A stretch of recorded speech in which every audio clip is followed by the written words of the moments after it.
খাবার টেবিলে বসে বর্ষার সমস্ত কুকীর্তির কথা ফাঁস করে বর্ষাকে উচিত শিক্ষা দিয়ে দিল মিঠি। এমনটাই দেখতে পারবেন আজকের নতুন পর্বে। বিস্তারিত জানতে ভিডিওতে লাইক দিয়ে চ্যানেলটিকে সাবস্ক্রাইব করে না টেনে দেখতে থাকুন। গল্পের শুরুতে আমরা দেখতে পারবো নতুন কমলিনীকে বলে, আমার না ভীষণ রকম কষ্ট হচ্ছে। মিঠির জীবনে এরকম একটা ঘটনা ঘটবে আমি কখনো কল্পনা করিনি। আমি ভেবেছিলাম কৃষাণুর সঙ্গে বিয়েটা হয়ে গেলে মিঠি ভালো থাকবে, সুস্থ থাকবে, সমস্ত কিছু ভুলে গিয়ে নতুন একটা সংসার পাতবে। কিন্তু শেষ পর্যন্ত কী হলো দেখো তো। সব কিছুর জন্য মনে হয় আমিই দায়ী। আমি মনে হয় মিঠির জীবনটাই নষ্ট করে দিয়েছি। কমলিনী তখন নতুনের দিকে তাকিয়ে বলে, না, এতে তো তোমার কোনো হাত নেই। মিঠির কপালে লেখা ছিল সেটাই হয়েছে। বরাবরের মতো আমার কপাল নিয়ে হয়তো আমার মেয়েটা জন্মিয়েছে।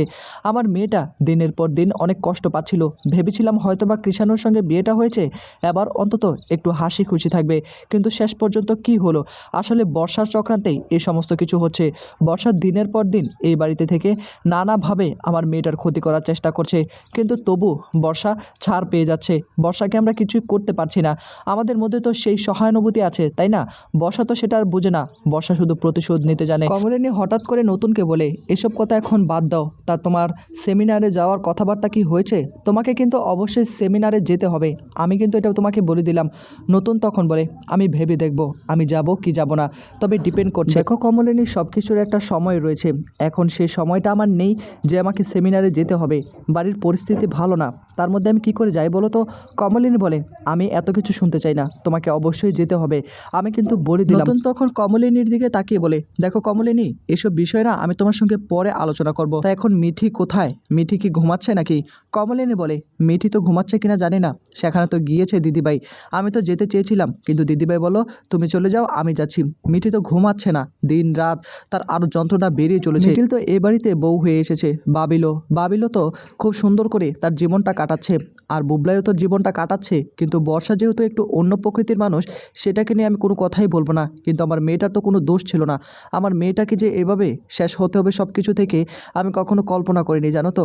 নতুন তখন বলে, যা কপালে আছে তা কি আর ক্ষয় করা যায় নাকি? তবে চিন্তা করো না, মিঠি নিশ্চয়ই উঠে দাঁড়াবে। কমলিনী বলে, হ্যাঁ, সে তো উঠে দাঁড়াতেই হবে, না দাঁড়ালে কি আর চলবে নাকি? স্বতন্ত্র, আমার সব কিছু না কেমন জানি এলোমেলো হয়ে যাচ্ছে। আমার কেন জানি মনে হচ্ছে আমার কাছ থেকে সকল কিছু একে একে করে দূরত্ব বাড়িয়ে নিচ্ছে। সব কিছু মনে হচ্ছে শেষ হয়ে যাচ্ছে, এমনকি তুমিও। আমার কেন জানি মনে হচ্ছে এইসব কিছু। এই কথাগুলো শোনার পর নতুন তখন মাথায় হাত দিয়ে ফেলে, আর তখনই কমলিনীকে প্রশ্ন করে, তোমার এটা কেন মনে হলো হঠাৎ করে যে আমি তোমার থেকে দূরত্ব বাড়িয়ে দিচ্ছি, তোমার থেকে দূরে সরে যাচ্ছি? কমলিনী বলে, না, এটা আমি এক্সাম্পল হিসাবে বললাম আর কি। কিছুদিন যাবত আমি দেখতে পাচ্ছি তোমার হাব ভাব, তোমার ভাবভঙ্গি আমার কেমন জানি একটু গোল মেলে রাখছে। আগে তো তুমি এমন ছিলে না, হঠাৎ করে এতটা বদলে গেলে কী করে সেটাই বুঝতে পারছি না। অবশ্য মানুষ তো বদলশীল, পরিবর্তনশীল, কখন কোন সময় কি পরিবর্তন হয় তা তো আর বলা যায় না।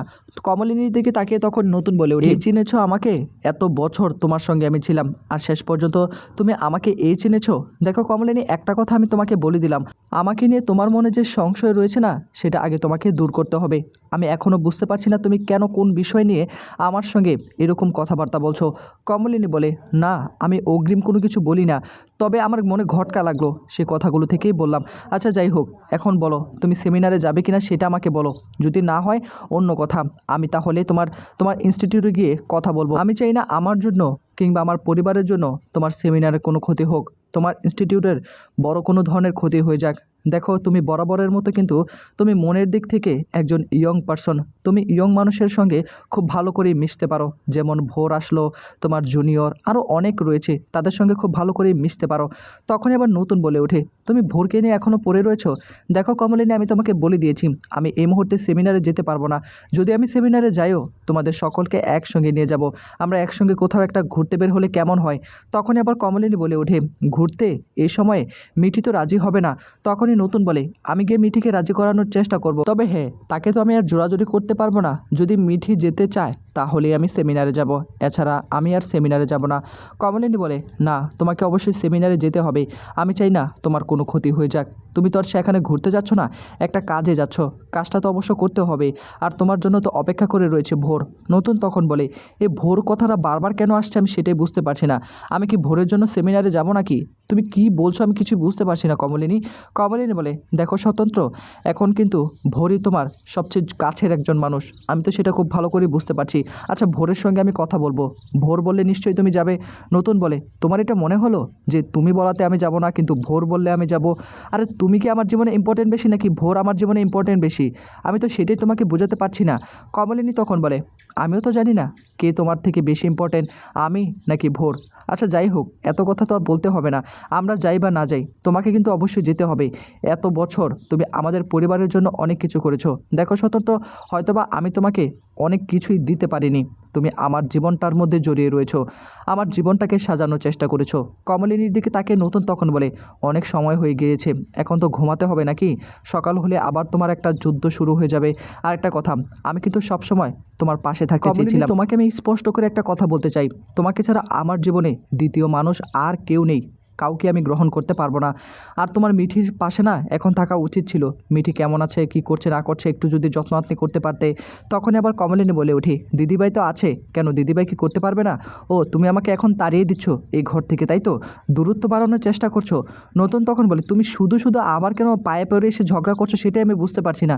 দেখো পিসিমা এবং মা কিন্তু অনেক দূরত্ব একটা। মা যেমন পিসিমণি কিন্তু এমন না, মা যে কাজটা করতে পারে পিসিমণি এমন কাজ করতে পারে না। হ্যাঁ হয়তোবা করছি, মিঠিকে ছোটোকাল থেকে লালন পালন করে মানুষ করেছে, কিন্তু আমি ওই দিকটা বিবেচনা করিনি। দেখো তুমি তো মা, তুমি তো মিঠির সব বিষয় খেয়াল রাখো, আমি সেই বিষয়ে কথা বলছিলাম। তখনই কমলিনী বলে না, যেহেতু আছে দিদিভাই সবটাই সামলে নিতে পারবে, এখন আমার মেয়েটা একটু সামলে উঠতে পারলেই হলো। নতুন তখন বলে তোমাকে সেটা নিয়ে চিন্তা করতে হবে না, মিঠিমা যথেষ্ট অ্যাডাল্ট, আর মিঠির মধ্যে কিন্তু একটা আত্মবিশ্বাস আছে। আমার যেটা মনে হচ্ছে আর কি, মিঠিকে এবার অন্তত কিছু একটা করা উচিত, অর্থাৎ তাকে বিদেশে নয়তোবা একটা চাকরিতে ঢুকে দেওয়া উচিত হবে, তাহলে কাজের মধ্যে থাকবে, ওই বিষয়গুলো নিয়ে আর কোনোভাবে চিন্তা ভাবনা করবে না। নতুন তখন বলে রাত অনেক হয়ে গিয়েছে, আমাকে কাল আবার ইনস্টিটিউটে যেতে হবে। কমলিনী বলে ইনস্টিটিউটে যাবে ঠিক আছে, কিন্তু অবশ্যই তুমি সেমিনারে যাওয়ার জন্য রাজি হয়ে যাবে। নতুন তখন বলে তুমি একই কথা বারবার কেন বলছো আমি সেটাই বুঝতে পারছি না, আমি যাবো কি যাবো না সেই সিদ্ধান্ত কি তুমি নিবে নাকি? আমি তো বললাম আমি যেতে পারবো না। নতুনের দিকে তাকে তখনই কমলিনী আর কোনো কথাই বলে না। কমলিনী এবং নতুন দুজনেই ঘুমিয়ে পড়ে। পরের দিন সকালবেলা সকলে একসঙ্গে খেতে বসে। নতুন তখন বলে আমি তো ইনস্টিটিউটে চলে যাব, তুই বরং একটু নিচে গিয়ে একটু গল্প কর। মিঠি তখন বলে আমাকে গল্প করতে হবে কেন, আমি তো সেটাই বুঝতে পারছি না, আর আমাকে নিয়ে তোমরা কেন এতটা পড়ে আছো? নতুন তখন বলে বারে তোকে নিয়ে পড়বো না তো কাকে নিয়ে পড়বো? তুই কি আমাদের আদরের না? তখনই আবার কমলিনী বলে ওঠে আচ্ছা মিঠি এভাবে কেন কথা বলছিস, কিছু তো বুঝতে পারছি না। বুবলাই তখন বলে বলছিলাম কি নতুন কাকু, আমরা যদি কোথাও একটু খাবার দাবার খাওয়ার জন্য একটু রেস্টুরেন্টে যেতাম তাহলে হয়তো বা সকলের একটু ভালো লাগতো আর কি। নতুন তখন বলে হ্যাঁ অবশ্যই, তোরা যদি যেতে চাস আমি তো রাজি, আমি তো আগেই বলেছিলাম এই বিষয়ে, কিন্তু মিঠি কি রাজি হবে? মিঠি তখন বুবলাইয়ের দিকে তাকিয়ে বলে তোর কি খুব আনন্দ হচ্ছে দাদাভাই যে আমার একটা সিচুয়েশন হয়েছে আর তোদের আনন্দের কারণে তোরা এখন রেস্টুরেন্টে যাবি খেতে? বর্ষা তখন মিঠির দিকে তাকিয়ে বলে ও মিঠি এভাবে কেন বলছো, তোমার মন ভালো করার জন্যই তো রুদ্র এই কথাটা বলেছে। তখনই মিঠি বলে আমি তোমার সঙ্গে কথা বলছি না, তোমাকে না আমাদের মাঝখানে কথা বলতে হবে না, কোনটা ভালো কোনটা মন্দ সেটা আমি ভালো করে বুঝতে পারছি। আমার মন ভালো করার জন্য অনেক মানুষ রয়েছে, তোমাদেরকে সেটা নিয়ে ভাবতে হবে না। আর তোমরা কি আমার প্রতি দরদ দেখাচ্ছ নাকি? হ্যাঁ দাদাভাই তুইও কি দরদ দেখাচ্ছিস? তখন আবার বুবলাই মিঠির দিকে তাকিয়ে বলে দেখ মিঠি, আমি কিন্তু ওইভাবে মিন করে কথাটা বলিনি, হ্যাঁ আমার তাহলে ভুল হয়ে গিয়েছে। এই কথাটা আমি কেন বললাম, আমি আসলে তোর মন ভালো করার জন্য, যাতে করে তুই কোনোভাবে আর কষ্ট না পাস সেই কারণে কথাটা বলেছি, হয়তোবা আমি ভেবেচিন্তে এই কথাটা বলিনি, আমাকে তুই ক্ষমা করে দিস। মিঠি তখন বলে দেখ দাদাভাই এখানে ক্ষমা করার কথা আসছে না, কিন্তু তুই যেভাবে কথাটা বললি সেজন্য আমাকে এভাবে রিয়েক্ট করতে হলো, আর কিছুই না। বর্ষা তখন বলে রুদ্র আমি তোমাকে আগেই বলেছিলাম এইসব বিষয় তুমি কোনো কথাই বলবে না, কেন শুধু শুধু কথা বলতে যাও? তোমাকে সকলে অপমান করে দিল, তোমাকে অপমান করলে কি আমার ভালো লাগে নাকি? আমি তো সহ্য করতে পারি না। বুবলাই তখন বলে চুপ থাকো বর্ষা, তুমি আমাদের মাঝখানে কথা বলতে এসো না। দেখো মিঠি কিন্তু আমাকে যথেষ্ট পরিমাণে সম্মান করে, শ্রদ্ধা করে, তুমিও যতটুকু করো তার থেকে বেশি করে। এখন হঠাৎ করে আমি এই কথাটা বলে ফেলেছি, হয়তোবা আমার এই কথাটা বলা উচিত হয়নি। তখনই কমলিনী বলে মিঠিমা এভাবে কেন কথা বলছিস, তোর ভালোর জন্যই তো কথাটা বলেছে বুবলাই তো খারাপ কিছু বলেনি। আর তুই যদি এভাবে রেগে যাস তাহলে কিভাবে হবে, তুই বাকি জীবনটা কিভাবে পার করবি? তোর কী এমন হয়ে গেছে হঠাৎ করে, আমি তো কিছুই বুঝতে পারছি না, সামান্য একটা কথা নিয়ে তুই এভাবে ভেঙে পড়ছিস।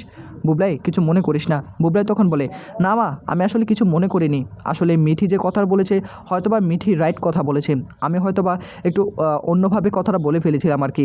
তখনই কমলিনী বলে মিঠি আমি ইদানিং লক্ষ্য করতে পারছি যে তুমি বাড়ির সকলের সঙ্গে রুড বিহেভ করা শুরু করে দিয়েছো। দিয়েছো কেন? তোমার এই জীবনটার জন্য কি আমরা দায়ী নাকি? আমরা যথেষ্ট চেষ্টা করছি না? তখনই আবার মিঠি বলে, চেষ্টা করছো কেন? তোমাকে কে বলেছে চেষ্টা করতে মা? আমি কি বলেছিলাম যে চেষ্টা করার জন্য? দেখো কৃষাণুর সঙ্গে কিন্তু আমি কথা বলেছিলাম, আর আমি স্ট্রেট জানিয়ে দিয়েছি ওই পরিবারে আমি আর ফিরবো না। তাহলে কেন তোমরা এই সম্পর্কটাকে জোড়া লাগানোর চেষ্টা করছো? আমি তো একবার বলিনি। কমলিনী বলে, সব মায়েরাই তো মেয়েদের ভালো চায়, আমি কি চাইবো না? তখনই আবার মিঠি বলে ওঠে, আমার ভালো চাইতে হবে না, আমি যেভাবে আছি সেভাবে ভালো আছি। তোমরা সাধারণ মানুষের মতো আমাকে একটু ট্রিট করো না। কেন এইভাবে আমাকে নিয়ে পড়ে আছো সেটাই আমি বুঝতে পারছি না। তোমরা কি কোনোভাবে সিম্পাতি দেখানোর জন্য এই কাজগুলো করছো? দরদ দেখানোর জন্য? এমন দরদ আমার লাগবে না। এত বছর তো দরদ দেখিয়েছো, আর দরদ আমাকে দেখাতে হবে না। আমি একদম সিম্পল একটা লাইফ লিড করতে চাই, এছাড়া আর কিচ্ছু না। দাদাভাই, আমি হয়তোবা তোকে একটু অন্যভাবে কথাটা বলে ফেলেছিলাম, এক্সট্রিমলি সরি, তুই কিছু মনে করিস না। কিন্তু আমার এটা ছাড়া আর উপায় ছিল না। তোরা যেভাবে আমাকে নিয়ে পড়ে আছিস, হ্যাঁ তোরা তো কাজে যেতি, হঠাৎ করে তোরা কাজে যাবি না বলছিস, আমার সঙ্গে গল্প করবি। এগুলোর মানেটা কি? এগুলোর মানে আছে নাকি? আমি কি কষ্টে আছে নাকি? আমি কি বাড়িতে একা থাকতে পারি না? তোরা শুধু শুধু আমাকে নিয়ে এইভাবে পড়ে রয়েছিস, এগুলো না আমার ভালো লাগছে না। মনে হচ্ছে আমি বড় ধরনের ট্রমার মধ্যে আছি। নতুন তখন বলে, দেখ মিটি, সব কিছু কিন্তু তোর ভালোর জন্যই বলা হচ্ছে, আর তুই শুধু শুধু এইভাবে রেগে যাচ্ছিস, এগুলো এগুলো কিন্তু একদম ঠিক না। এই কথাগুলো শোনার পর মিঠি চুপ করে থাকে, আর তখনই কমলিনী বলে ওঠে, হ্যাঁ এখন সব কিছু তোমার খারাপ লাগবে, হয়তোবা তুমি ভাবছো তোমার জীবনটা আমি নষ্ট করছি। মা হিসাবে আমাকে এতটুকু বলতেই হলো। দেখো মিঠি মা, আমি কিন্তু এখনও চাই যেন তোমার সংসারটা আবার নতুন করে জোড়া লাগুক। মা তো, আমি তো চাই না তোমার জীবনটা এইভাবে নষ্ট হয়ে যাক, কিন্তু তুমি আমাকে কেন উল্টাপাল্টা বুঝছো আমি সেটাই বুঝতে পারছি না। কিছুদিন যাবো তুমি আমার সঙ্গে খারাপ ব্যবহার করছো। তখন এবার মিঠি বলে ওঠে, খারাপ ব্যবহার করবো না তো কী করবো? এত বছর কি আমাকে ভাবার সময় পাচ্ছ না নাকি? হঠাৎ করে আমাকে নিয়ে এতটা ভাবতে যাবে কেন? তখনই কমলিনী বলে, এভাবে কেন বলছিস? মিঠি বলে, তুমি আমার জন্য কী করেছো মা? একটা সত্যি করে কথা বলো তো। কমলিনী বলে, হ্যাঁ এই কথা তো এখন তুই বলবি, তোর জন্য আমি কী করেছি? তোদের কারোর জন্যই তো আমি কিছু করতে পারিনি। মিঠি বলে, তা না হলে তুমি কালকে রাতে তুমি পিসিমণিকে আমার ঘরে কেন পাঠালে? তুমি যেতে পারতে না? তোমার যদি এতই দরদ হতো আমার প্রতি, তুমি তো যেতে পারতে। আমি সারা রাত কালকে ঘুমাইনি, তার মধ্যে পিসিমণি ভেবেছিল হয়তোবা আমি এই কষ্টগুলো সহ্য করতে না পেরে ঘুমাইনি, আর পিসিমণিও না ঘুমিয়ে রয়েছে। দেখো না, এখন সকাল হয়ে গিয়েছে, এখনও ঘুম থেকে উঠতে পারেনি। এগুলো কেন হচ্ছে? এগুলো কি হাস্যকর হচ্ছে না? আর তুমি চাইলে কি যেতে পারতে না? পিসিমণিকে কেন পাঠাতে হবে? কমলিনী বলে, দেখো আমি কোনোভাবে পাঠাতে চাইনি। তোমার পিসিমণি তোমাকে ছোটোবেলা থেকে মানুষ করেছে, তারও তো একটা বিবেক বুদ্ধি আছে তাই না? আমি তো তাকে পাঠাইনি, সে নিজের ইচ্ছা মতো গিয়েছে। তখনই এবার মিঠি বলে ওঠে, ও তার মানে তুমি প্রমাণ করে দিলে যে তুমি আমার কেউ নও, তুমি আসলে পর, তাই তো? পিসিমণি আমার আপন। তুমি যদি এতটাই আমার আপন হতে তাহলে হয়তোবা আমার কাছে যেতে, আমাকে হয়তোবা কিছু একটা বলে সান্ত্বনা দেওয়ার চেষ্টা করতে, তাই না? নতুন তখন বলে ওঠে, মিঠি তুই শুধু শুধু তোর মাকে ভুল বুঝছিস, তোর মায়ের তো আর এখানে কোনো দোষ নেই। কমলিনী বলে, না সমস্ত দোষই আমার, আমি হয়তোবা ভুল করেছি। আমি এখন যে কাজটাই করবো না কেন সেটাই দোষের হয়ে যাবে। দেখো গতকাল রাতে আমাকে কিন্তু তোমার নতুন কাকু বলেছিল তোমার ঘরে যাওয়ার জন্য। আমি ভেবেছিলাম হয়তোবা তোমার পিসিমণি আছে, আমাকে আর যেতে হবে না। দেখো আমার তো আর একদিকে চাইলে হবে না, তোমার নতুন কাকুর সঙ্গে কিন্তু আমার সম্পর্কটা জড়িয়ে রয়েছে, সেই দিকটাও কিন্তু আমাকে বিবেচনা করতে হবে। এদিকে মিঠি তখন বলে, ও তার মানে এখন প্রমাণিত হয়ে গেল নতুন কাকু আমাদের বাড়ির কেউ না হয়েও আমার প্রতি একটা দরদ আছে, একটা মায়া মমতা রয়েছে, কিন্তু তুমি মা হয়েও সে দয়া মমতা কিচ্ছু নেই। কমলিনী বলে, কী বলছিস কি এসব? তুই কি পাগল হয়ে গেছিস নাকি? যা খুশি তা না বলেই যাচ্ছিস। মিঠিল তখন মিঠির দিকে তাকিয়ে বলে, মিঠি এভাবে কেন কথা বলছিস আমি সেটাই বুঝতে পারছি না।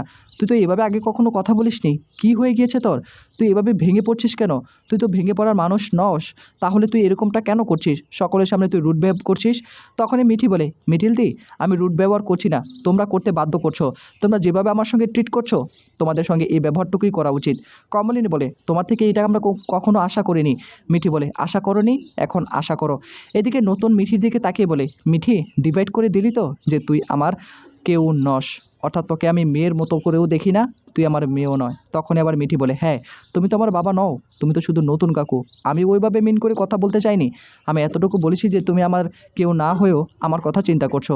নতুন তখন বলে, দেখ তোর মা যেতে চেয়েছিল কাল রাতে, আমি বারণ করেছিলাম। দেখ মিঠি, তুই যেভাবে সকলের সঙ্গে ব্যবহার করছিস এটা একদম ঠিক না, আমি বুঝতে পারছি তোর মনের অবস্থা। মিঠি তখন বলে, যদি বুঝতে পারতে তাহলে এই কথাটা কখনো তোমরা বলতে না, খাবার টেবিলে বসে এত কথা বলার কি দরকার ছিল? কোনো দরকার ছিল? কমলিনী তখন মিঠির দিকে তাকিয়ে বলে, বলছিলাম কি মিঠি মা, এবার অন্তত তোর একটা চাকরি করা দরকার, যেহেতু সময় চলে এসেছে। তুই একটা চাকরি কর, তোর হাতে তো অনেকগুলো অফার এসেছে, তোর যা রেজাল্ট তুই পেয়ে যাবি, একটা চাকরি করে ফেল। বিদেশ যেতে চাইলে বিদেশও যেতে পারিস। তখন এবার মিঠি বলে, হ্যাঁ আমি চাকরি কেন করব, আমি তো বিদেশও যেতে পারি। কমলিনী বলে, সেটা তোর ইচ্ছা, কিন্তু আগে একটা চাকরি বাকরি কর কিছু একটা, তাহলে হয়তো বা তোর মনটা ভালো লাগবে, ফ্রেশ লাগবে, তুই কাজের মধ্যে থাকবি। এদিকে বাবিল তখন বলে, হ্যাঁ হ্যাঁ নতুন কাকু, বলছিলাম কি মিঠির রেজাল্ট কিন্তু অনেক ভালো, মিঠি সহজে একটা চাকরি পেয়ে যাবে। বলছিলাম কি নতুন কাকু, আমরা যদি অন্য একটা প্ল্যানিং করি, বলছিলাম কি সকলে মিলে যদি একটু ঘুরতে বের হতাম, তাহলে একটু মনটা ভালো হতো। নতুন তখন বলে, আমি তো রেডি, আমি তো প্রস্তুত, আমি তো এই বিষয়ে কথা বলেছি। এখন সকলে যদি একসঙ্গে রাজি হয়, তাহলে হয়তো বা আমরা ঘুরতে বের হতে পারি। আর তার মধ্যে আমার সেমিনার রয়েছে, সেখানে আমরা কাজটাও শেষ করে আসলাম, তাহলে একটা ভালো ট্রিপও হয়ে গেল। মিঠি তখন বলে, ঘুরতে তোমরা আবার শুরু করে দিয়েছো? এরকম একটা দুঃখের দিনে তোমরা ঘুরতে যাবে, তাই তো? যাও যাও ঘুরতে যাও, আমাকে এই বিষয়ে কোনোভাবে ইনভলভ করবে না। তো বন্ধুরা, এই ছিল আপডেট। নেক্সট আপডেট পেতে চ্যানেলটিকে অবশ্যই সাবস্ক্রাইব করে আমাদের সাথেই থাকুন। ধন্যবাদ কষ্ট করে ভিডিওটি দেখার জন্য।